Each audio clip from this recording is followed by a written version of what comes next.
بسم اللہ الرحمن الرحیم الحمد للہ رب العالمین والصلاة والسلام علی اشرف الانبیاء وسعادت الاتقیاء وسید المرسلین وخاتم النبیین حبیب رحمت للعالمین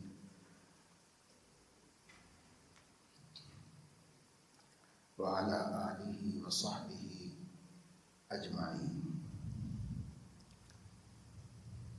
اما بعد،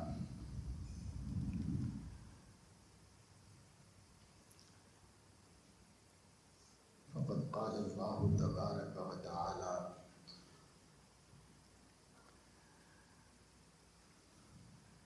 فلما ذاقا الشجرة بدت لهما سوآتهما وطفقا يخصفان عليهما من ورق الجنة وناداهما ربهما ألم أنهكما عن تلكما الشجرة وأقل لكما إن الشيطان لكما عدو مبين قالا ربنا ظلمنا أنفسنا وإن لم تغفر لنا وترحمنا لنكونن من الخاسرين. صدق اللہ العظیم. قرآن کریم میں اللہ تبارک و تعالی شانہ نے انسانی آبادی کے اور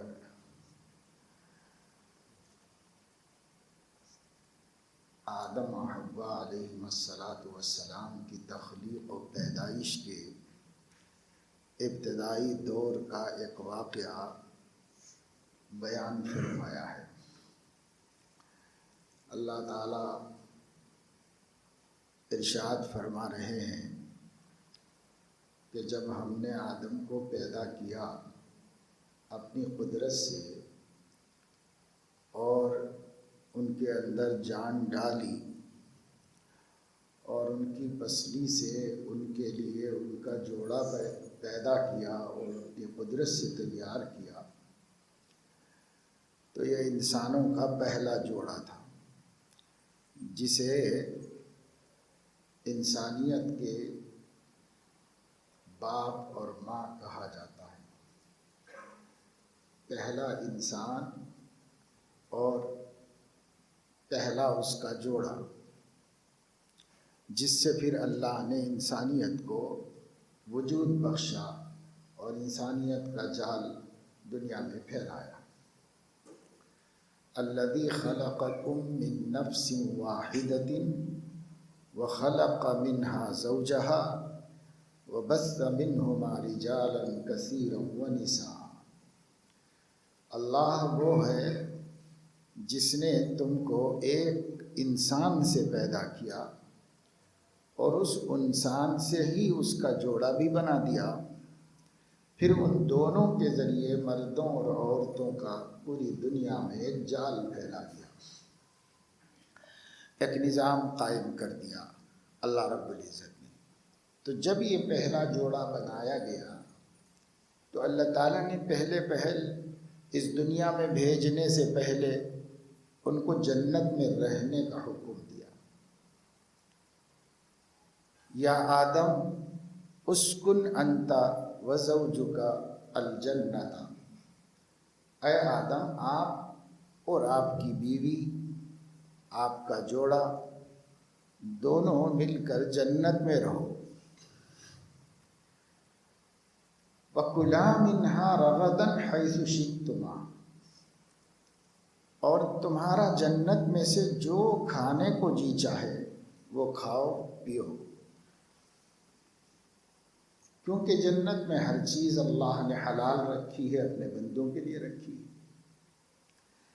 لیکن انسانی آبادی اسی لیے اس دنیا میں بسائی جا رہی تھی اور اس صنف کو، اس مخلوق کو اسی لیے پیدا کیا جا رہا تھا کہ اسے امر و نہی کی بھٹی میں ڈال کر آزمایا جائے اور امر و نہی کے ذریعے سے اس کی وفاداری اور بندگی کا امتحان لیا جائے اس لیے اللہ تعالیٰ نے جنت میں رہنے کے لیے فرمایا، اور شروع دن سے ان کی تربیت امر و نہی کی روشنی میں اور امر و نہی کے مزاج کے مطابق کرنے کے لیے اللہ تبارک و تعالی شانہ نے ان کو ایک کام کا حکم دیا، ایک کام سے منع فرمایا۔ کُلَا مِنْهَا رَغَدًا حَيْثُ شِئْتُمَا، جو تمہارا جی چاہے تم دونوں اس جنت میں سے کھا سکتے ہو، ہماری طرف سے اجازت ہے۔ لیکن ایک درخت کی طرف اللہ نے اشارہ کیا، متعین کیا، اور اس کے بارے میں فرمایا کہ لا تقربا هذه الشجرة فتكونا من الظالمین، یہ ایک درخت مت کھاؤ، باقی سب جو کھانا چاہو، جنت بھری پڑی ہے نعمتوں سے، جو چاہے کھاؤ، اس ایک درخت کو مت کھاؤ۔ کھاؤ گے تو تم اپنے آپ ہی پر ظلم کرو گے، یعنی گناہگار ہو جاؤ گے۔ ظلم کی کئی قسمیں ہیں، سب سے اعلیٰ ظلم شرک کرنا ہے، اور گناہ کرنا بھی ظلم ہے۔ تو فَتَكُونَا مِنَ الظَّالِمِينَ، اگر تم ہمارا یہ حکم توڑ دو گے تو پھر گناہ گار ہو جاؤ، اپنے آپ پر ظلم کرو گے، کیونکہ اللہ کی نافرمانی ظلم ہے، کیونکہ اللہ کی نافرمانی کے عوض میں سزا ملتی ہے، اور وہ سزا ہمارے جسم کو ہم ناحق دلاتے ہیں، اس لیے ہم ظالم قرار پاتے ہیں، گناہ کر کے ہم ظالم قرار پاتے ہیں۔ اس لیے فرمایا فَتَكُونَا مِنَ الظَّالِمِينَ۔ لیکن اللہ تعالیٰ بتا رہے ہیں، ہمیں خبر دے رہے ہیں کہ شیطان پہلے سے تھا، ابلیس تو ان سے پہلے سے موجود ہے، اور وہ اس کو اللہ نے جہاں کہیں جانے کی چھوٹ دے رکھی، تو یہ جنت میں بھی پہنچ گیا۔ فَوَسْوَسَ لَهُمَا الشَّيْطَانُ، شیطان نے ان کو وسوسہ ڈالا۔ اور دوسری جگہ فرمایا فَأَزَلَّهُمَا الشَّيْطَانُ، شیطان نے ان کے پیر پھسلا دیے اور رستے سے ان کو ہٹایا۔ تو شیطان نے وسوسہ ڈالا، ان سے بات کی، ان کے سامنے قسمیں کھائیں، وَقَاسَمَهُمَا إِنِّي لَكُمَا لَمِنَ النَّاصِحِينَ، قسمیں کھا کھا کر کہا کہ میں تمہارا خیر خواہ ہوں، اس لیے میں تم کو یہ بات چپکے سے بتا دے رہا ہوں کہ اس درخت میں سے تم کچھ کھا لو، اس لیے کہ اس درخت کی خصوصیت یہ ہے کہ جو اس درخت میں سے کھائے گا وہ جنت کے باہر کبھی نہیں جائے گا، وہ جنت ہی میں رہ جائے گا۔ فَتَكُونَا مِنَ الْخَالِدِينَ، یہ کھا لو تو تم ہمیشہ جنت میں رہو گے، نکالے نہیں جاؤ گے جنت سے۔ ظاہر ہے کہ شیطنت یہی ہے کہ باطل کو حق کے پردے میں دکھایا جائے، شیطنت یہی ہے کہ بری بات کو اچھی بات کی صورت میں بتایا جائے۔ زَيَّنَ لَهُمُ الشَّيْطَانُ أَعْمَالَهُمْ فَصَدَّهُمْ عَنِ السَّبِيلِ، شیطان لوگوں کو ان کے عمل خوبصورت بنا کر دکھا دیتا ہے، گناہ جو گندی شکل میں ہے انہیں اچھی شکل میں دکھا دیتا ہے، اس کے اچھے فائدے بتا دیتا ہے، کسی نہ کسی طریقے سے آدمی کو اس میں مبتلا کر دیتا ہے۔ فَصَدَّهُمْ عَنِ السَّبِيلِ، سیدھے رستے سے روک لیتا ہے، یہ اپنے خوبصورت بناتا ہے، مزین بناتا ہے۔ وہاں بھی اس نے یہی کام کیا سب سے پہلے انسان کے ساتھ، وسوسے ڈالے، قسمیں کھائیں، تیقن دیا، اطمینان دلایا، اور ان سے کہا کہ میں تمہارا خیر خواہ ہوں، انی لکما لمن الناصحین، میں تمہارے خیر خواہوں میں سے ہوں۔ تو ان باتوں میں حضرت آدم و حوا علیہم السلام آ گئے، اور اس آرزو میں کہ اب جنت سے کبھی نہ نکلیں، اتنی اچھی جگہ ہے، اتنی اللہ کی رضا اور پسند کا مقام ہے، تو یہیں پر رہ جائے، انہوں نے اس میں سے کھا لیا۔ فَدَلَّاهُمَا بِغُرُورٍ، شیطان نے ان کو دھوکے میں مبتلا کر دیا، دھوکہ کھا گئے۔ انسانی فطرت ہے، انسانی فطرت میں یہ کمزوری ہے کہ وہ دھوکہ کھا سکتی ہے، لیکن حضور اکرم صلی اللہ علیہ وسلم نے فرمایا انسانی فطرت دھوکہ کھا سکتی ہے، پر ایمان کی فراست و قوت ایسی ہوتی ہے کہ وہ 1 سے 2 دفعے دھوکہ نہیں کھاتا، ایک ہی دفعے کھاتا ہے، دوسری دفعے پھر دھوکہ نہیں کھاتا ہوں، اس کی فراست ایمانی اگلی دفعے ایسی غلطی کرنے نہیں دیتی اس کو۔ تو دھوکہ ہوا حضرت آدم علیہ السلام کو، اس میں سے کھا لیا۔ اللہ نے کیوں منع کیا تھا؟ تو اللہ علیم و خبیر ہے، اللہ کا علم محیط ہے اور ہر چیز پر غالب ہے۔ ابلیس اللہ کے علم کو کیا جانے، اسے جتنی بھیک دے دی گئی ہے معلومات کی، اس سے زیادہ جانتا نہیں کچھ بھی۔ اللہ کا علم وسیع علم ہے، اللہ کا علم پوری کائنات اور ہر زمانے کو گھیرے ہوئے ہے۔ اللہ اس کی روشنی میں جس چیز کو مصلحت سمجھتا ہے بندوں کو اس کا پابند کرتا ہے، جس چیز کو ان کے حق میں بھلا سمجھتا ہے اسے حلال کرتا ہے، اور جس چیز کو ان کے حق میں برا سمجھتا ہے اس کے علم کے مطابق اسے حرام اور ناجائز قرار دیتا ہے۔ بندہ چونکہ اتنا علم نہیں رکھتا اور نہ وہ چیزوں کا خالق و مالک ہے، اس لیے پاک پروردگار کے بتانے کو مان لینے میں عافیت ہے۔ لیکن اللہ تعالیٰ نے اس امتحان گاہ میں نفس و شیطان بھی ساتھ میں لگا رکھے، اور انسان کے اندر یہ کمزوری ہے کہ وہ بہکاوے میں آ جاتا ہے۔ کوئی آدمی اچھی چیز کو بری دکھا دے تو برا سمجھ بیٹھتا ہے، کوئی اسے بری چیز اچھی دکھا دے تو اچھا سمجھ بیٹھتا ہے۔ کبھی کبھی دھوکہ ہوتا ہے، اور جب تجربے ہوتے جاتے ہیں تو ان دھوکوں سے وہ اپنے کو دور کر لیتا ہے اور بچا لیتا ہے۔ جب کھا لیا آدم علیہ السلام نے تو جو ضرر ہونا چاہیے تھا وہ ہوا،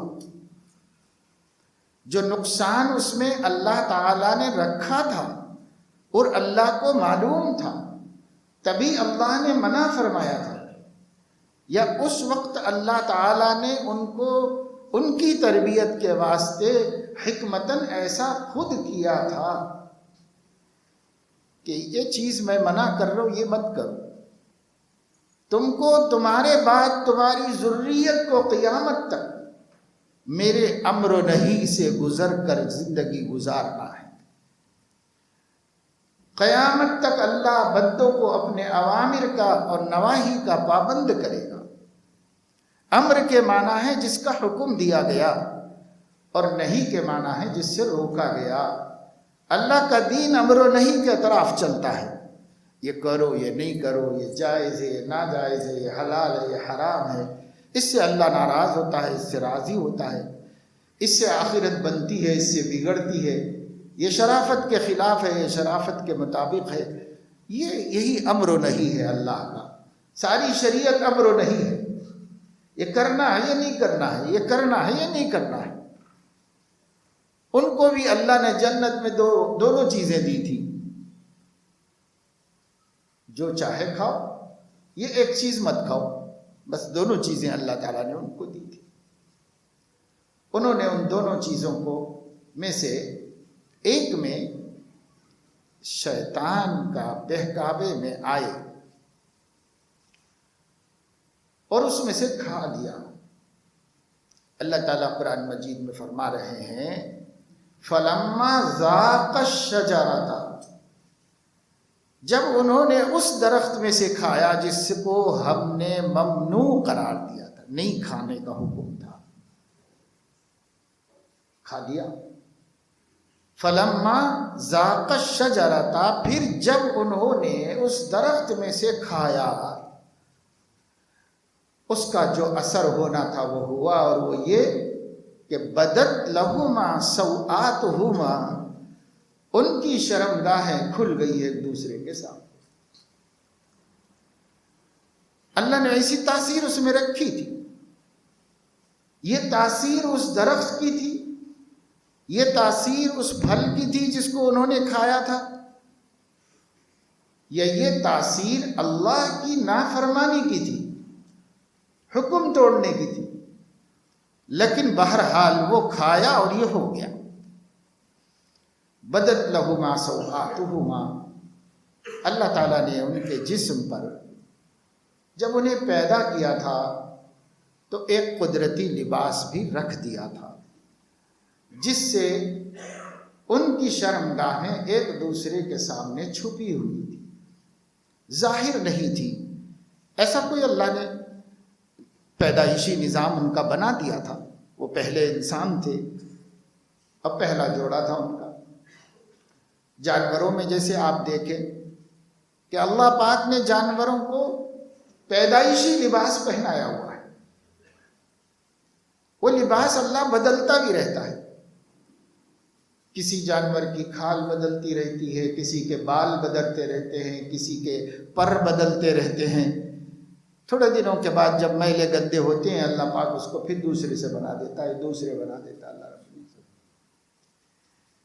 درختوں کو اللہ نے لباس پتوں کا پہنایا ہوا ہے، یہ بھی سوکھتے ہیں، پرانے میلے ہوتے ہیں، وہ ہٹاتا ہے اور نئے کپڑے ان کو پہناتا ہے۔ جب ہمیں درخت بہت پیارے اور اچھے لگتے ہیں کیونکہ وہ نئے کپڑوں میں ملبوس ہوتے ہیں۔ جانوروں کو بھی لباس بدلتا رہتا ہے اللہ تعالیٰ قدرتی طور پر۔ ایسا ہی کوئی لباس رہا ہوگا سیدنا آدم و حوا علیہ السلام پر، تو اللہ فرما رہے بدت لہما سوآتہما، ظاہر ہو گئے ان کے سامنے ان کی شرمگاہیں۔ قابل شرم جسم کے حصے، ناف سے لے کے گھٹنے کے نیچے تک یا گھٹنے تک، یہ حصہ ایسا ہے کہ کوئی صحیح الفطرت انسان کسی دوسرے کے سامنے کھلا رکھنا نہیں چاہتا، عورت ہو یا مرد ہو۔ شریعت اسلامی نے بھی اس کو ستر مسلم قرار دیا۔ یہ مسلمان مردوں کا ستر ہے کہ ان کے ناف سے گھٹنے تک کا حصہ سامنے اور پیچھے دونوں جانب وہ کپڑے میں ملبوس ہونا چاہیے، وہ کسی کے سامنے ظاہر نہیں ہونا چاہیے۔ اور جو عورتیں ہیں چونکہ ان کے اندر مردوں سے زیادہ حیا رکھی گئی ہے اور فطرتاً شرم ان کی مردوں کے مقابلے میں زیادہ ہے، اس لیے اللہ تبارک و تعالی شانہ نے انہیں سینے سے لے کر کے ٹخنوں تک اپنے جسم کو چھپائے رکھنے کا حکم دیا ہے۔ دو پیر کھلے رکھ سکتے ہیں، دو ہاتھ کھلے رکھ سکتے ہیں، اور چہرہ کھلا رکھ سکتے ہیں۔ محرموں کے سامنے سر اور سینہ بھی کھلا رہ سکتا ہے، گردن کے قریب کا حصہ، بس تھوڑا سا گردن سے قریب جو حصہ ہے، جیسے گریبان ہوتا ہے، گلا ہوتا ہے، وہ بھی آج کل کے بے حیا لوگوں کی طرح نہیں، بلکہ باحیا لوگ جتنا کھلا رکھتے ہیں اتنا حصہ، یہ ان کے لیے محرموں کے سامنے کھلا رکھنا درست ہے۔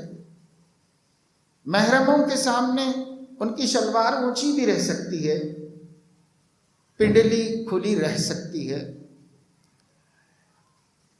ہاتھ کھلے رہ سکتے ہیں بازو محرم کے سامنے، لیکن نامحرم کے سامنے انہیں پورے جسم کو چھپانے کا حکم ہے۔ اب حضرت آدم و حوا علیہ السلام کا لباس ہی گر گیا، جو اللہ نے بنایا تھا قدرتی طور پر، وہ قدرتی طور پر ختم ہو گیا۔ بدت لہما سوآتہما، جب ان کے سامنے ان کے چھپانے کے قابل حصے کھل گئے جسم کے، تو ایک دوسرے سے ان کو بہت حیا آئی اور بہت شرم آئی، اور مارے شرم کے فطفقا یخصفان علیہما من ورق الجنہ، جنت کے پتے توڑ توڑ کے جلدی سے انہوں نے اپنا جسم چھپا لیا۔ یعنی انہوں نے اس کا انتظار بھی نہیں کیا کہ اب وہ اللہ تعالیٰ سے پوچھیں کہ یا اللہ اب ہمیں کرنا کیا چاہیے، ایسا ہو گیا ہے،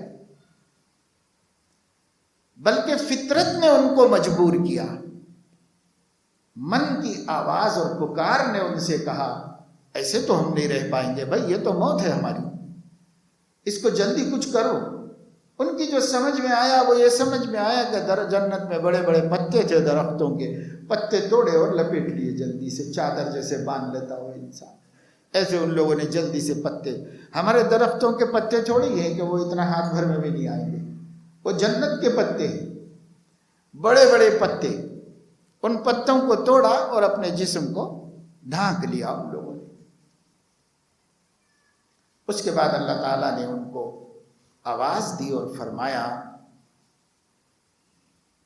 کہ آدم، میں نے آپ دونوں کو اس درخت کے کھانے سے منع نہیں کیا تھا؟ الم انہکما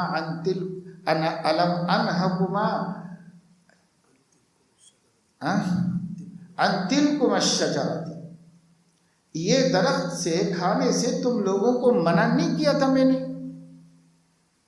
وَأَقُلْ لَكُمَا، اور میں نے تم سے یہ کہا نہیں تھا کہ وہ جو شیطان ہے نا وہ تمہارا کھلا ہوا دشمن ہے؟ دونوں باتیں میں بتا دیا تھا تم، ایک یہ بات بتا دی تھی کہ اس میں سے مت کھاؤ، حکمت بتانا ہماری ذمہ داری نہیں ہے، ہم خدا ہیں، حکم دے سکتے، جو حکم دے کے ماننا آپ کا کام، آپ کی سمجھ میں آنا ضروری نہیں ہے کہ اس میں کیا نقصان ہے، اس میں کیا فائدہ ہے۔ فائدہ بھی ہوگا، ہم منع کر رہے ہیں، ہمارا منع کر دینا کافی ہے۔ ابلیس کہہ رہا تھا کہ اس میں بہت فائدے ہیں، اس میں بہت فائدے ہیں، تو تب سوچنا چاہیے تھا کہ وہ کہہ رہا ہے اس میں فائدے ہیں، ہوں گے فائدے، ہوں گے بھی تو ہمیں اس لیے نہیں کرنا ہے کہ ہمارے رب نے منع کیا ہے، بس اس لیے نہیں کرنا ہے۔ یہی تو امتحان ہے اور یہی اللہ کی آزمائش ہے۔ یہ اور بات ہے کہ جتنا آپ غور کریں گے آپ کو پتہ چلے گا اللہ جن چیزوں سے منع کرتے ہیں اس میں ضرر ہی ضرر ہے، اس میں نقصان ہی نقصان۔ لیکن فرض کرو نہ ہو نقصان، تجربہ، سائنس، تحقیق، ریسرچ یہ بتا رہی ہو کہ اس میں فائدہ ہی فائدہ ہے، تو رہنے دو فائدہ، ہم اس لیے نہیں استعمال کرتے کہ ہمارے رب نے منع کیا ہے، بس ہم فائدے نقصان کی بنیاد پہ امر و نہی پہ نہیں چل رہے، ہم صرف ان کا حکم ہے اس لیے چل رہے ہیں۔ ہمارے مالک کو حکم دینے کا حق ہے اور ہمیں حکم ماننے کا حق ہے، ہم مان رہے ہیں بس۔ تب حضرت آدم علیہ السلام کو بڑا احساس ہوا، الم انہکما عن تلکما الشجرۃ واقل لکما ان الشیطان لکما عدو مبین، میں نے اس کو کھانے سے بھی روکا تھا اور یہ بھی بتا دیا تھا کہ دیکھو شیطان کھلا دشمن ہے، گڑبڑ کرے گا، وہ تمہیں نقصان پہنچانے کی پوری کوشش کرے گا، یہ بھی میں نے بتا دیا تھا، یہ بھی نہیں چھپایا تھا تم سے میں نے۔ تو حضرت آدم علیہ السلام فطرت اسلام پر قائم تھے، ہونے والے پیغمبر تھے، اللہ کے مبارک ہاتھوں سے بنائے گئے تھے، خلقتہ بیدی، میں نے اپنے 2 ہاتھوں سے اس کو پیدا کیا. تو فوراً انہوں نے کہا ربنا ظلمنا انفسنا وان لم تغفر لنا وترحمنا لنکونن من الخاسرین. اے ہمارے پروردگار، کوئی حجت نہیں ہے، کوئی تعویل نہیں ہے، نہ شیطان کا ذکر ہے نہ کچھ ہے، بس کچھ نہیں. پروردگار غلطی کا احساس ہوا، سمجھ میں آئی بات کہ ہم سے غلطی ہوئی ہے، ہم سے نافرمانی ہوئی ہے، ہم ہی نے اپنے اوپر ظلم کیا. پہلے اللہ نے فرما دیا تھا کہ کھاؤ گے فتکونا من الظالمین، کھاؤ گے تو پھر گنہگار ہو جاؤ گے. اب انہوں نے مان لیا کہ اللہ پاک ہم سے گناہ ہو گیا ہے. ظلمنا انفسنا، ہم نے اپنے آپ پہ ظلم کیا ہے، زیادتی کی. کیونکہ کوئی بھی آدمی اللہ کی نافرمانی کر کے کسی پہ ظلم نہیں کرتا، اپنے آپ پہ ظلم کرتا ہے، اپنے آپ پہ ظلم کرتا ہے. اس لیے ظلمنا انفسنا اور ان لم تغفر لنا وترحمنا، اگر آپ ہماری بخشش نہ کر دیں، اس خطا کو معاف نہ کر دیں، اگر آپ رحم و کرم کے ساتھ متوجہ نہ ہوں، لنکونن من الخاسرین، تو ہم تو بڑے گھاٹے میں ہوں گے اور بہت نقصان اٹھانے والوں میں ہو جائیں گے. ہم آپ کے غضب کا، آپ کی سزا کا، آپ کے عذاب کا، آپ کی عتاب کا کہاں ہم تحمل کر سکتے ہیں؟ ہم بہت خسارے میں ہو جائیں گے، ہم بہت نقصان میں رہیں گے. اس لیے اے اللہ پاک، غلطی تو یقیناً ہوئی ہے، پر آپ کریم ہیں، درگزر کیجئے، معاف کر دیجئے، ہماری بخشش کر دیجئے، ہم پر رحم فرما دیجئے. اللہ سے رحم کی بھیک مانگی، اللہ کے سامنے غلطی کا اقرار کیا، نادم اور شرمندہ ہوئے، روئے اور روتے رہے، اور تا آنکہ اللہ تبارک و تعالی شانہ نے ان کی اس دعا کو قبول کر لیا اور ان کی معافی کر دی.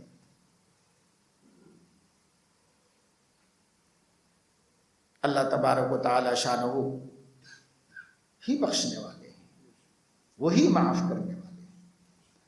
ہر کسی کو معاف کرتے ہیں اور ہر کسی گناہ کو معاف کرتے ہیں، وہ گناہ ان کی بغاوت ہی کیوں نہ ہو، یعنی شرک اور کفر ہی کیوں نہ ہو. توبہ کیا تو اس کو بھی معاف کرتے ہیں اور کہتے ہیں کہ جو پیچھے ہوا وہ چھوڑو اور آگے سے تم ہمارے وفادار بن جاؤ، بس کافی، یہاں سے وفادار بن جاؤ اور پچھلے کو بھلا دو، ہم بھی بھلا دیں گے. الاسلام یہدم ما کان قبلہ، اسلام لانے سے پہلے کے تمام جرائم کو اور گناہوں کو درگزر کرتا ہے، معاف کر دیتا ہے. ختم قصہ، وہ کھاتا ہی بند. یہاں سے شروع، جب سے ایمان لائے ہو تب سے حساب کتاب مواخذہ ہوگا، پکڑ ہوگی تمہاری.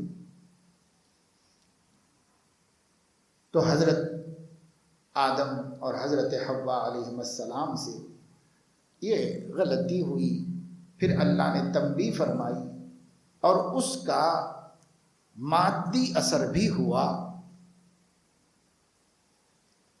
انہوں نے ندامت کے ساتھ معافی مانگی، اللہ نے معاف کر دیا، اس کا روحانی اور اخروی کوئی اثر ان پر نہیں ہوا، کیونکہ توبہ کے بعد اللہ تعالیٰ اس کے برے اثر سے بچاتے ہیں، محفوظ کرتے ہیں. اب صرف یہی ایک بات تھی کہ وہ جو قدرتی لباس اللہ نے پہنایا تھا وہ لباس ان کا گر گیا. یہ مادی نقصان ہے جو ان کا ہوا. اس کا متبادل انہوں نے یہ تلاش کر لیا کہ بھائی اب ہم کو قدرتی طور پر لباس نہیں ملے گا، ہم کو خارج سے لباس تیار کر کے اپنے شرم کے تقاضوں کو پورا کرنا پڑے گا. وہاں سے لے کے آج تک انسانی برادری کو پیدائشی لباس نہیں ملتا، اسے اپنے لباس کا باہر سے انتظام کر کے اپنے آپ کو باحیا رکھنا پڑتا ہے اور بے حیائی سے اپنے کو بچانا پڑتا ہے. اور اس لباس کا بھی اللہ تعالیٰ نے جیسے ہر چیز کا ہماری ضرورت کا انتظام فرمایا، لباس کا بھی انتظام فرما دیا۔ یا بنی آدم قد انزلنا علیکم لباسا یواری سوآتکم وریشا ولباس التقوی ذلک خیر۔ اے بنی آدم، ہم نے زمین سے تمہارے لیے اسباب لباس پیدا کیے، اس سے پھر تم کو سلیقہ دیا کہ اس کو لباس بناؤ، پھر وہ کپڑا بنا، پھر تم اس کو پہننے کا سلیقہ دیا جس سے تم نے اس کو سلوایا اور اس کے بعد اس کو پہنا۔ یہ لباس تم نے کہیں سے بھی نہیں لایا، قد انزلنا علیکم، ہم نے اس کو تمہارے اوپر نازل کیا، یہ ہماری پیدا کی ہوئی چیز ہے۔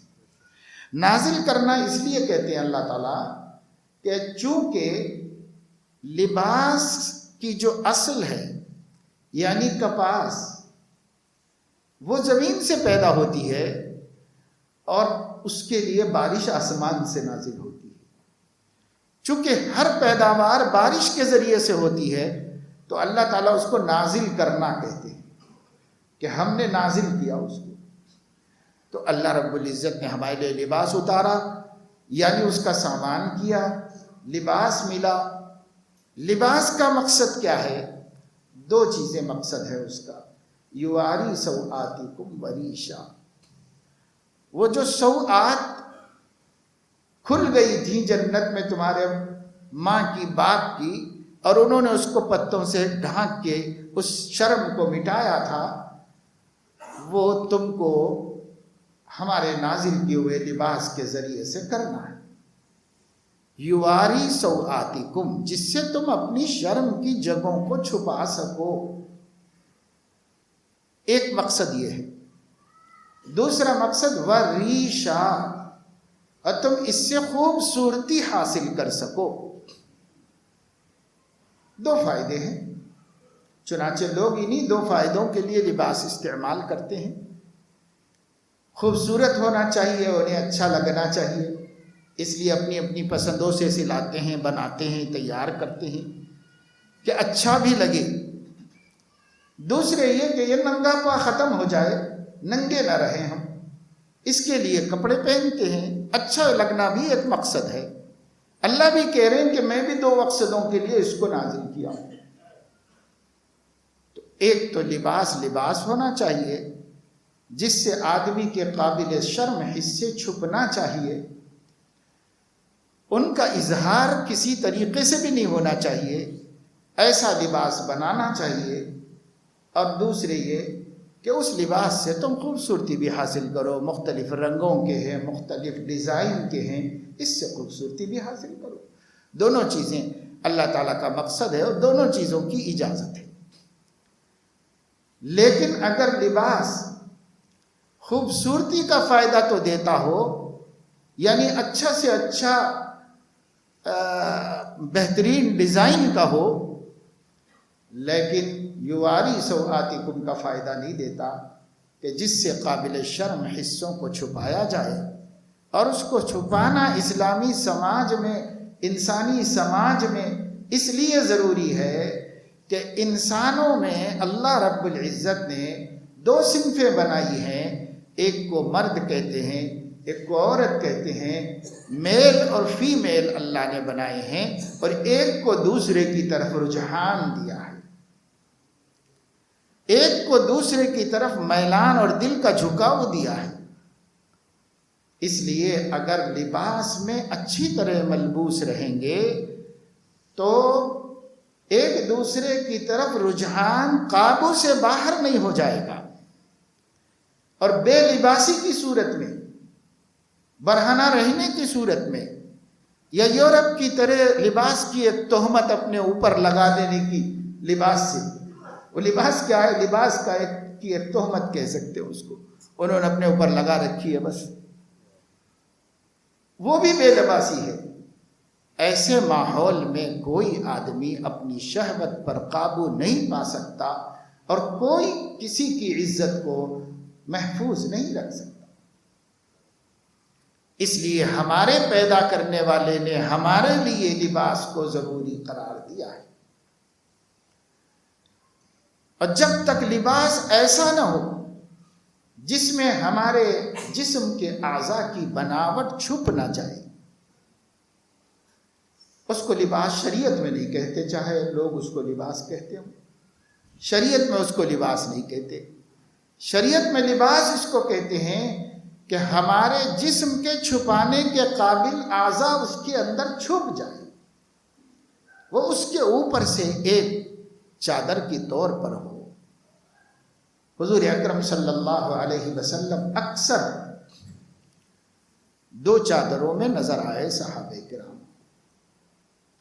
ایک چادر نیچے سے باندھتے تھے، ایک چادر اوپر سے اوڑھتے تھے، تاکہ لوگوں کو پتا چلے کہ انسانی شرافت کا تقاضا یہ ہے کہ گردن سے لے کر ٹخنوں تک یا پنڈلیوں تک آدمی کا جسم چھپا ہوا رہنا چاہیے، مردانے کا بھی یہ جسم اس کا چھپا رہنا چاہیے۔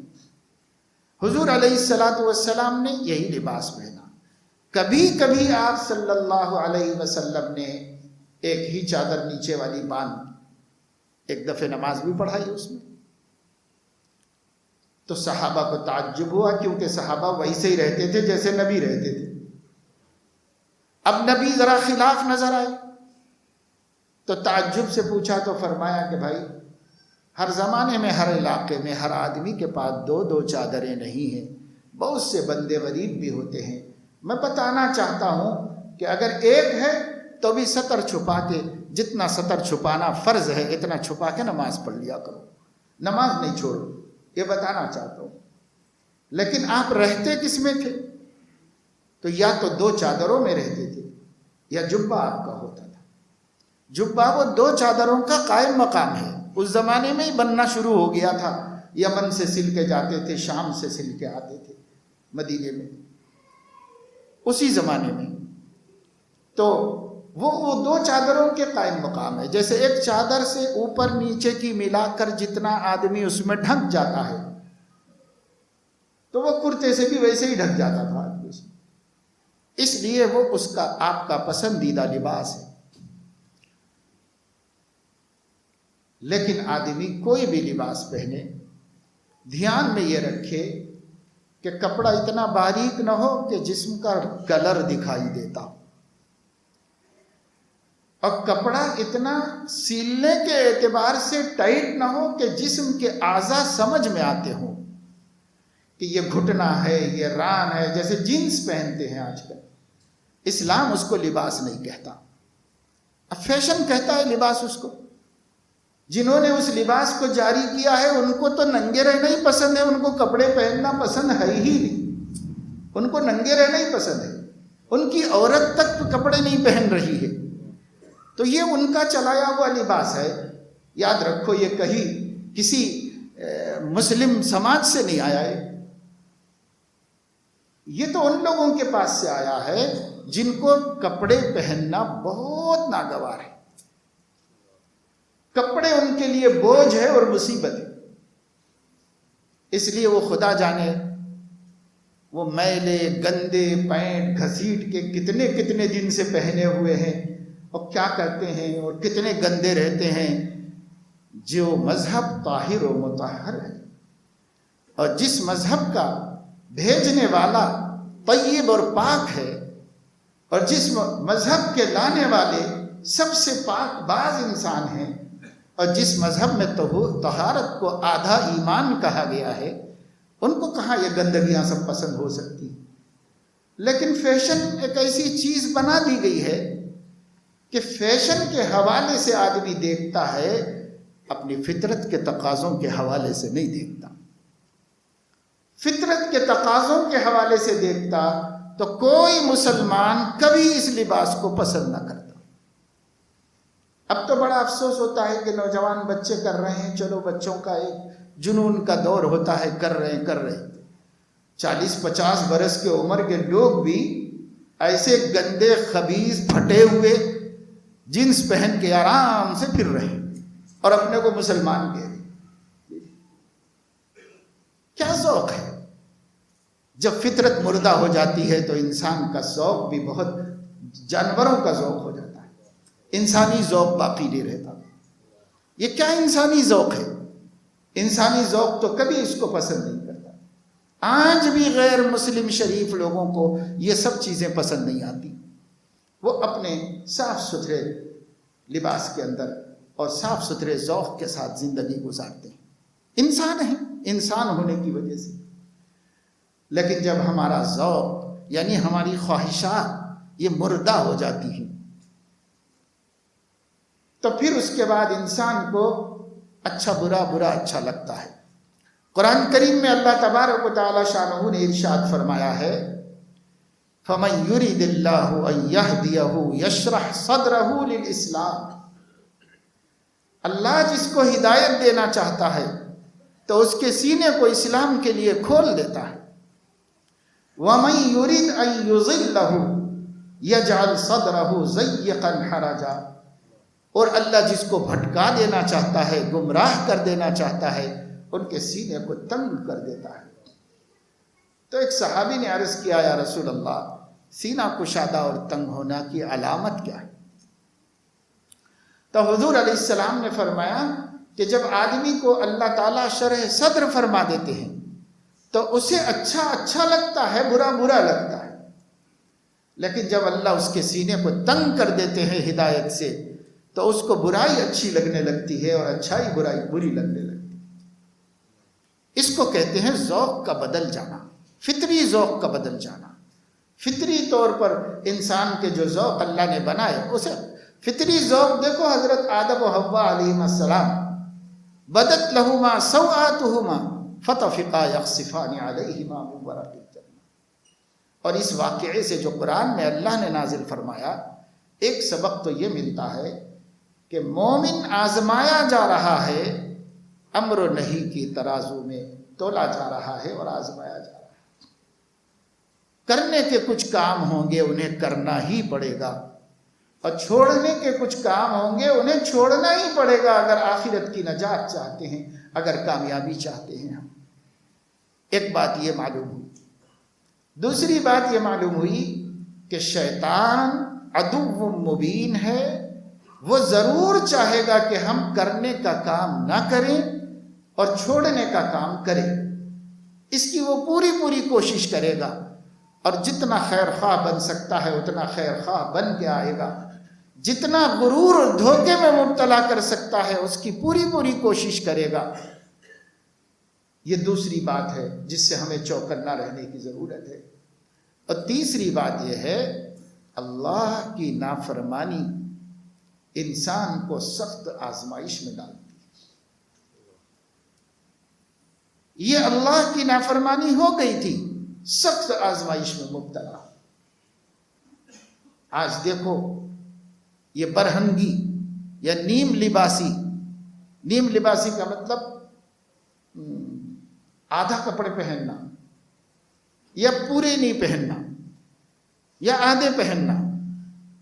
جتنے لوگ جتنے زیادہ مالدار ہو گئے ہیں اور جتنے زیادہ فیشنیبل ہو گئے ہیں ان کو اسی حساب سے دیکھو تو سمجھ میں آ جائے گا، یا تو آدھا کپڑا پہن رہے ہیں، آدھے سے بھی کم پہن رہے ہیں، کوئی آدھے تک پہن رہا ہے، کوئی تو بالکل ہی سر سے لے کے پیر تک مادرزاد جینے کو فیشن سمجھ رہا ہے۔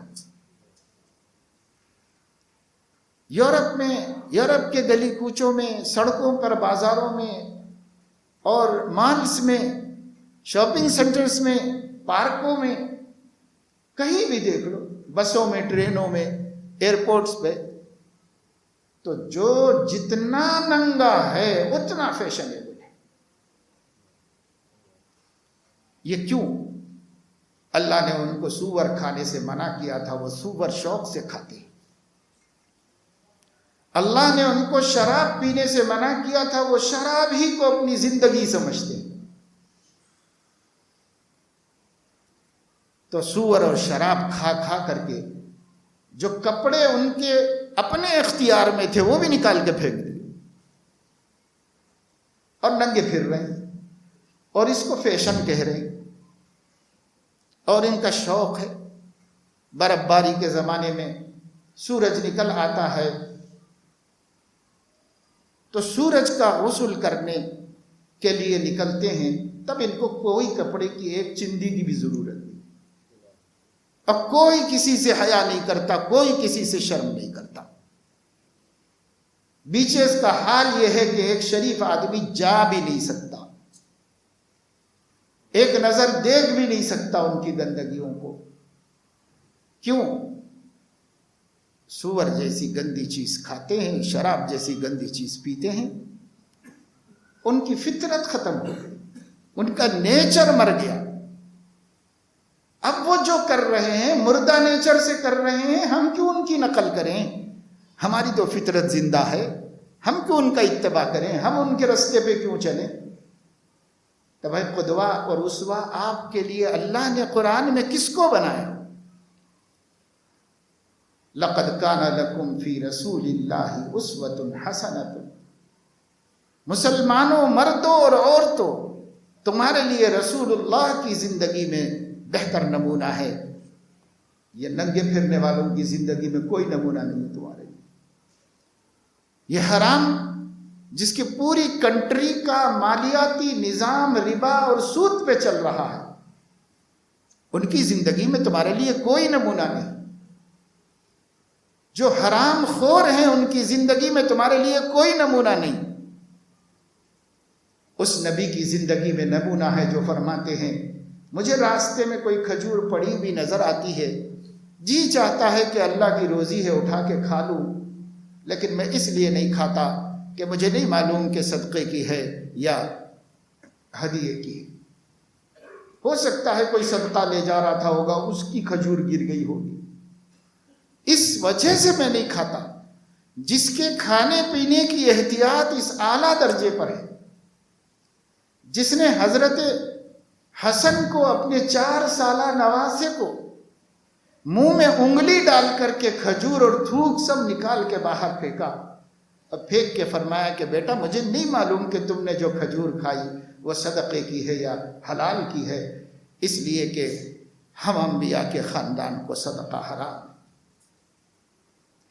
جس نے اپنے گھر کے معصوم بچوں کو اتنی پاک بازی سکھائی ہو، اتنا عقل حلال سکھایا ہو، وہ ہے ہمارے لیے اسوہ حسنہ۔ لوگوں کا خون چوس کے دولت مند بننے والے ہمارے لیے اسوہ حسنہ نہیں ہے۔ ہمارے لیے اسوہ حسنہ پیارے آقا صلی اللہ علیہ وسلم، جن کی پاک بازی، جن کی حیا کا یہ عالم ہے کہ چچا فرماتے ہیں کہ ہمارے نبی تو کنواری بچیوں سے زیادہ شرمیلے، اور آج تو ہماری کنواری بچی کنواری نہیں رہ گئی۔ کیوں؟ ہم بھی حرام خوری کر رہے ہیں، ہماری بھی آمدنیاں مشتبہ ہو گئی، بہت سے تو کھلے حرام میں مبتلا ہیں، بہت سوں کا کاروبار ناجائز ہے۔ جب حرام کھائیں گے بے حیائی آئے گی، جب حرام کھائیں گے بے حیائی آئے گی، اس کا لازمی نتیجہ ہے۔ تب میری بہن، میری بیٹی، جس طرح بازار میں دکھائی دے رہی ہے، کوئی دیکھ کے نہیں کہہ سکتا کہ اس کو محمد الرسول اللہ صلی اللہ علیہ وسلم سے کوئی رشتہ ہے، کوئی دیکھ کے نہیں کہہ سکتا۔ اس کو کون ختم کرے گا؟ اس کو ہم ہی لوگوں کو کرنا ہے۔ آج ہمارے نوجوان بچوں کو سوچنا ہے۔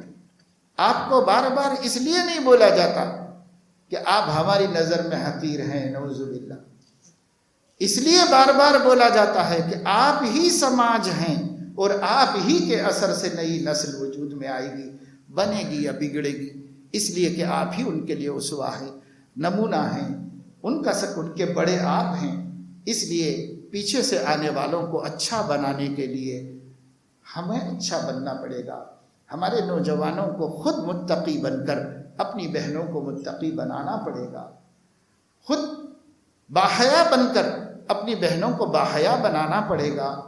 اور جو بے حیائی سماج نت نئے ناموں سے عام کر رہی ہے، اور یاد رکھیے کہ کوئی بھی بے حیائی ہندوستان میں ہندوستان کی نہیں ہے۔ یہاں کے تو ہندوؤں میں بھی حیا اتنی تھی کہ ہم نے اپنی جوانی میں ہندو عورت کو بے پردہ نہیں دیکھا. لڑکیاں بازار میں نظر نہیں آتی تھی کیونکہ ان کی مائیں غیرت کی وجہ سے اپنی بچیاں ذرا سی آنی ہوئی اور اپنے گھروں میں بند کر دیا. مسلمان ہونا کوئی ضروری نہیں تھا. یہ بات اب ہندوستان میں مسلمانوں کا مذہب کہا جا رہا ہے. حالانکہ اگر ہندو یہ کہتے ہیں اور سناتن دھرمی یہ کہتے ہیں کہ ہم 4000 سال پرانا دھرم رکھتے ہیں، تو ان کو معلوم ہونا چاہیے کہ ان کا دھرم بھی بے پردگی کو حرام قرار دیتا ہے. ان کا مذہب بھی 4000 برس سے کہہ رہا ہے کہ عورت کو بے پردہ نہیں ہونا چاہیے. ہمارا مذہب بھی یہی کہہ رہا ہے کہ عورت کو بے پردہ نہیں ہونا چاہیے، بے حیا نہیں ہونا چاہیے. تو اب فیصلہ کس چیز کا کرنا ہے بھائی؟ روکنے والوں کا مذہب بھی پردے کا حکم دیتا ہے، جن کو روکا جا رہا ہے ان کا مذہب بھی پردے کا حکم دیتا ہے. یہ فتنے تو سارے سیاسی فتنے ہیں. یہ فتنے تو ملک کے امن و امان کو غارت کرنے کے فتنے ہیں. ان فتنوں کے پیچھے سچائی کوئی نہیں. اور اگر کسی کا مذہب نہیں بھی دیتا حکم تو وہ نہ کرے، کسی دوسرے کا دیتا ہے تو اسے کرنا چاہیے، ہمیں تائید کرنا چاہیے. ہم کہیں گے کہ اگر آپ کا مذہب بے حیائی کو پسند کرتا ہے تو کریے شوق سے، ہم کو کوئی تکلیف نہیں ہے.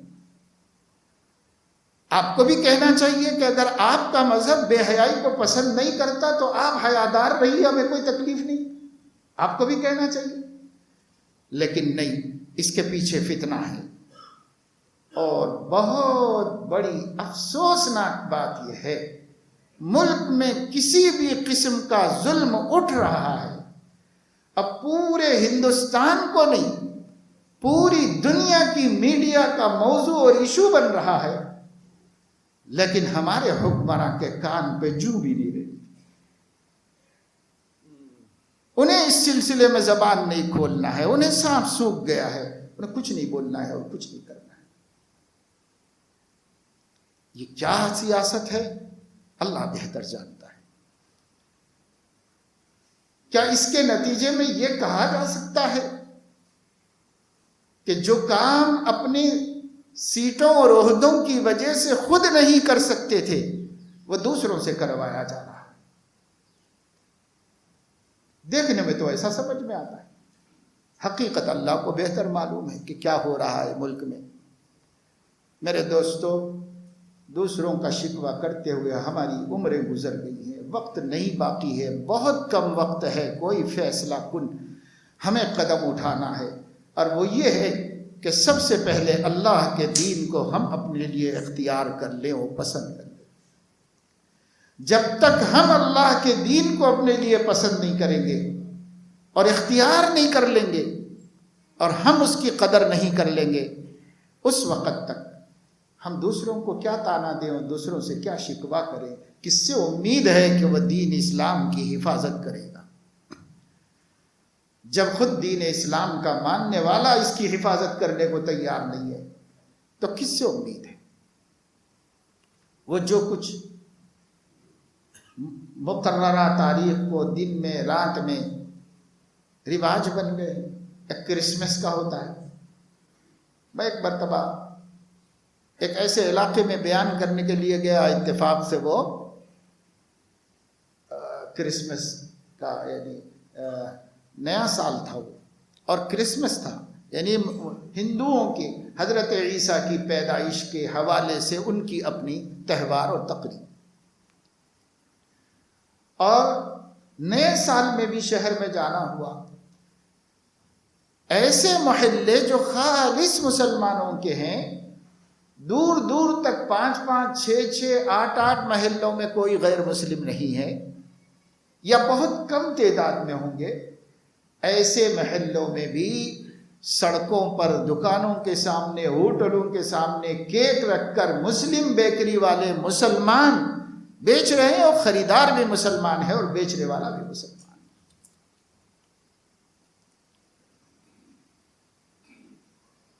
جس وقت آتش بازی کی تہوار آتی ہے، کتنے مسلمان ہیں جو اس کے خریدنے والے ہیں اور کتنے مسلمان ہیں جو اس کے بیچنے والے، کتنے مسلمان پتنگ بازی کرنے والے ہیں۔ آپ دیکھ رہے ہو کہ آپ کے سامنے والے کو آپ کے دین کی کوئی بات پسند نہیں ہے، آپ کاہے کو ہر بے دینی پہ قربان ہوتے چلے جا رہے۔ ایسی چیزیں جو کل تک کسی کو نہیں کھٹکی تھی آج کھٹک رہی ہیں، ایسی باتیں جو کل تک کبھی درسگاہوں اور تعلیم گاہوں کے خلاف نہیں سمجھی گئی تھی، کسی کے بھی دماغ میں نہیں آیا تھا، آج کاہے کے لیے آ رہا ہے یہ دماغ میں؟ لیکن آپ پھر بھی نہیں سمجھتے، پھر بھی آپ کو سمجھ نہیں آتی کہ بھائی اگر ہمارا دین لوگوں کو اتنی نفرت کا سبب، ہم اپنے دین کو تو پسند کریں، ہمیں بھی تو نہیں پسند آ رہا ہے اپنا دین، ہمیں کیا پسند آتا ہے اپنا دین۔ ایسے ہی یہ ویلنٹائن ڈے، کتنے مسلمان لڑکیاں ہیں، کتنے مسلم لڑکے ہیں کالجوں میں۔ ایک مسلم کالج ہے، بہت عرصے سے چلاتے ہیں ایک صاحب، اور شروع سے میں جانتا ہوں کہ مسلمان بچوں کے بارے میں غیرت مند بھی ہے، فکر والے آدمی بھی ہیں۔ تو انہوں نے کہا کہ میرے پاس اتنے ہزار بچے بچیاں پڑھتے ہیں، سب تیاری کر رہے ہیں یہ دن منانے کی، پیسے جمع کر رہے ہیں اور تحفوں کے لیے، اس کے لیے اس کے لیے پیسے جمع کر رہے ہیں، سب ایسا ہو رہا ہے۔ تو وہ چاہتے تھے کہ لوگوں کو کچھ نصیحت کی جائے، کچھ اللہ رسول سے ڈرایا جائے، لیکن پھر وہ کسی وجہ سے پروگرام ہوا نہیں۔ لیکن میں آپ کو یہ بتانا چاہ رہا ہوں کہ وہ ایک بندے کے چاہنے سے کیا ہوگا۔ ہر مسلمان کے دل میں اس کی فکر ہونی چاہیے، ہر نوجوان کو اس کا احساس ہونا چاہیے، تم کیا کرنے جا رہے ہو۔ اللہ نے جس حیا کو تمہاری پہچان بتایا تھا، تم اس حیا کو فروخت کرنے جا رہے ہو، کیا کام کرنے جا رہے ہیں۔ مسلم بیٹیوں کو سوچنا چاہیے۔ یہ بچیاں کب سوچیں گی؟ جب ان کے بھائی ان کے ساتھ مذاکرہ نہیں کریں گے، جب ان کے بھائی ان کے ساتھ بیٹھ کر غصے میں آنے کے بجائے محبت اور پیار سے اللہ رسول کی باتیں بتا کر ان کا دل جیتنے کی کوشش نہیں کریں گے کہ میری پیاری بہن ایسا نہیں ہونا چاہیے، نہیں ہونا چاہیے۔ یہ آپ کی عزت، ہماری عزت، ہماری ہی نہیں، آپ کی عزت، اللہ کے نبی صلی اللہ علیہ وسلم کی عزت۔ ہم کیسے اپنے دین کی عزت کو داغدار کریں؟ ہم کیسے ایسی بیٹی بنیں جس سے اس کے نبی پر انگلی اٹھائی جائے؟ ہم کیسے یہ کام کر سکتے ہیں؟ بھائیوں کے دل میں حیا آئے گی، بہنوں کے دلوں میں حیا آئے گی۔ وہ بیچاریاں تو مسجد بھی نہیں جاتی، سننے کا موقع بھی نہیں ملتا کہیں۔ آپ لوگ تو جاتے ہو، بیٹھتے ہو، سنتے ہو، کان میں بات پڑتی رہتی ہے، کیوں نہیں گھر میں مذاکرہ ہوتا؟ یاد رکھو، مذاکرہ مجاہدے کا سبب ہے، اور جب تک مذاکرے نہیں ہوں گے مجاہدے کی ہمت نہیں پیدا ہوگی۔ یہ مذاکرے کرو، بولو۔ صحابہ میں کتنی حیا تھی، صحابیات میں کتنی حیا تھی۔ اللہ کے نبی صلی اللہ علیہ وسلم کس قدر با پردہ رہتے تھے۔ اللہ کے نبی صلی اللہ علیہ وسلم اپنی امت کی عورتوں سے پردہ فرماتے تھے، اور اپنی امت کی عورتوں کو پردہ کرنے کا حکم دیا گیا تھا۔ اللہ کے نبی صلی اللہ علیہ وسلم کی بیویوں کو قرآن نے مسلمانوں کی مائیں کہا، لیکن چونکہ حقیقی ماں نہیں ہے تو مسلمانوں کو ان سے پردہ کرنے کا حکم دیا گیا، ان کو پردہ کرنے کا حکم دیا گیا۔ پردے کا حکم ہے۔ ایک رشتہ دار تھے حضور علیہ السلام کے، کوئی ایسا مسئلہ پیش آیا جو تفصیلی ہے۔ حضور علیہ السلام نے اپنی بیوی سے فرمایا، حضرت سودا رضی اللہ تعالیٰ عنہ سے، جو کہ بڑی عمر کی تھی، شادی بڑی عمر میں کی تھی حضور نے ان سے، اور اب تو اور بھی بوڑھی ہو رہی تھی۔ حضور نے فرمایا کہ بہتر ہے کہ تم فلاں کے سامنے نہ نکلا کرو۔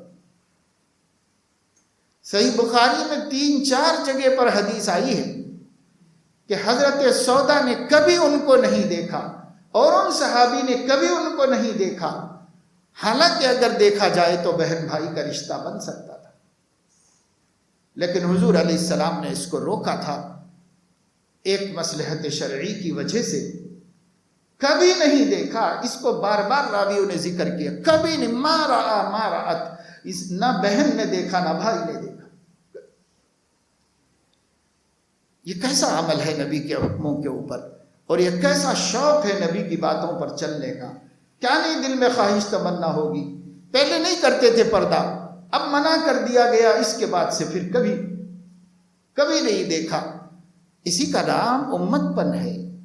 اسی کو امت کہتے ہیں کہ جب نبی فرما دیں سراخوں پر اور اسے قبول کر لیا جائے. اس لیے میرے عزیزوں، دوستوں، نوجوانوں، سب لوگ ارادہ کرو اپنے سماج میں حیا و پاک دامنی کو عام کریں گے. اپنے سماج میں اپنی بہنوں کو باحیا بنانے کی کوشش کریں گے. جو بڑے ہیں وہ اپنی بیٹیوں کو باحیا بنانے کی اور اللہ کے نبی صلی اللہ علیہ وسلم کی بیٹیوں کی طرح پاکیزہ زندگی گزارنا سکھانے کی کوشش کریں گے. اگر ہم فکریں کریں گے، کوشش کریں گے، اللہ ناکام نہیں کرے گا، نامراد نہیں کرے گا. اور ہماری امت کی ایک بیٹی کو اتنی بڑی آزمائش سے گزرنا نہیں پڑے گا صرف پردہ کرنے کی وجہ سے. اگر اس امت کی سب بیٹیاں کرتی ہوتی تو آج یہ نوبت نہیں آتی. آج یہ نوبت اس لیے آئی ہے، پوری امت میں ایک بیٹی کو انگلی اٹھا کر کہا جا رہا ہے کہ یہ ہمت والی ہے کہ اپنے دین کو نہیں چھوڑتی. پوری امت میں. اللہ اکبر. ہر گھر میں ایسی ہی بیٹیاں ہونی چاہیے تھیں، ہر جگہ ایسے ہی ہونے چاہیے تھے. حضور علیہ السلام نے فرمایا قیامت کے قریب انگلی اٹھا کر کہا جائے گا کہ یہ دیانتدار ہے، یہ دیندار ہے. قبیلے قبیلے میں ایک شخص پہ بھروسہ کیا جائے گا. آج ایسا وقت آ رہا ہے. لیکن میں نہیں کہتا کہ امت میں ایک ہی بیٹی ہے. الحمدللہ ابھی مسلمان عورتوں کا حال بہت اچھا ہے. بس یہ کالج کلچر کے ذریعے جو بے حیائی آ رہی ہے، اس کو اگر ہم قرآن و حدیث کی تعلیمات کے ذریعے روک دیں تو ہماری بیٹیاں رک جائیں گی. اور ان سے زیادہ خدا سے ڈرنے والی نہیں. ہمیں شرمندگی ہوگی کہ ہم نے سکھایا تھا مگر ہم اتنا دین پہ نہیں جمے جتنا ہماری بہن جم گئی. ہم نے سکھایا تھا مگر ہم اتنے مضبوط نہیں ہوئے جتنا ہماری بیٹی ہو گئی.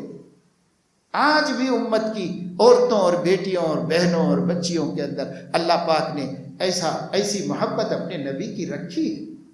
پر یہ چنگاری ہے، اس چنگاری کو شعلہ بنانا ہے، اس کو اٹھانا ہے، اسے مضبوط کرنا ہے. اور ہم نہیں کریں گے تو کون کرے گا؟ ہر شخص اپنے گھر کا ذمہ دار ہے. کلکم راع وکلکم مسئول عن رعیتہ. اللہ کے نبی نے فرمایا ہر ایک اپنے ماتحتوں کا ذمہ دار ہے. اس ذمہ داری کو مان لو تو خود بخود سارا سسٹم صحیح ہو جائے گا. نہیں تو پھر کیا ہوگا؟ آج تو خود مسلمانوں کے بیانات آتے چلے جا رہے ہیں. کیا ضرورت ہے اتنی سختی کرنے کی؟ کیا ضرورت ہے حجاب کی؟ کیا ضرورت ہے اس پر اصرار کرنے کی؟ کس کے بیانات؟ کلمہ پڑھنے والے لوگوں کے بیانات آتے جا رہے ہیں. یہ وقت تھا کہ ملت کی ہر زبان ایک ہی بات کہتی، لیکن آج خود ملت کے پڑھے لکھے لوگوں کی زبانیں اس کو غیر ضروری اہتمام کہہ رہی. قرآن کے حکم کے باوجود، حدیثوں کے حکم کے باوجود، حضور علیہ السلام کے ارشادات کے باوجود، صریح آیت ہے قرآن میں، یا ایھا النبی قل لازواجک وبناتک ونساء المؤمنین یدنین علیہن من جلابیبہن. اے نبی صلی اللہ علیہ وسلم اپنی بیویوں کو، اپنی بیٹیوں کو اور تمام مسلم عورتوں کو کہہ دیجئے کہ جب وہ باہر نکلیں تو وہ اپنے سروں کے اوپر سے گھونگھٹ ڈال کے نکلیں، بڑی چادر لپیٹ کے نکلیں.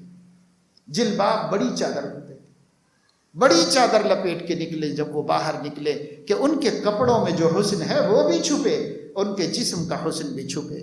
اس کو چھپا کر نکلے. یہ قرآن کا حکم ہے.